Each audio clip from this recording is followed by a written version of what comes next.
নমস্কার বন্ধুরা, তোমাদের সবাইকে আমার চ্যানেলে স্বাগতম। আমি আজকে বানাতে চলেছি এগ রোল। প্রথমে ময়দাটিকে আমি একটু নুন দিয়ে ভালো করে মেখে নিয়েছি। মেখে নেওয়ার পর 5 মিনিট ঢেকে রেখেছি। ঢেকে রাখার পর দেখো আমার ময়দাটি কি সুন্দর মাখা হয়ে গেছে। তারপরে আমি লেচি করে নিয়েছি। লেচি করে নেওয়ার পরে একটা একটা করে আমি বেলবো। বেলে তারপরে আমি দেখো আমার চাটুটি গরম হয়ে গেছে। আমি চাটুর উপরে ময়দা রুটিটি দিয়ে এবার ভালো করে ভেজে নেব। ময়দাটা ঠান্ডা জলে বা গরম জলে তোমরা মাখতে পারো, কিন্তু আমি মেখেছি ঠান্ডা জলে। ঠান্ডা জলে দেখো আমার রুটিটা কি সুন্দর ফুলে গেছে। এখন দেখো আমি একটা বাটিতে ডিম ফাটিয়ে একটু নুন দিয়ে ভালো করে ফেটিয়ে নেব। ফেটিয়ে নেওয়ার পরে চাটুতে আমি গরম সাদা তেল দিয়ে ডিমটি এবার আমি দিয়ে দেবো।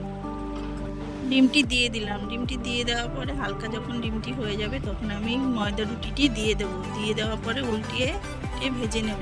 ভেজে নেওয়ার পরে দেখো আমি সুন্দর ভেজেছি। তারপরে আমি নামিয়ে নিচ্ছি।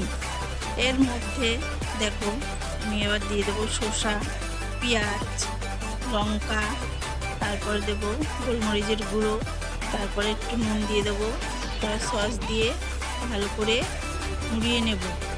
এই ভিডিওটি যদি তোমাদের ভালো লাগে আমাকে সাবস্ক্রাইব, লাইক, কমেন্ট, শেয়ার করে দিও। এই এগরোলটি আমার মোড়ানো হয়ে গেছে। দেখো আমার এগরোলটি এখন কমপ্লিট। দেখা হবে পরের ভিডিওতে। টাটা।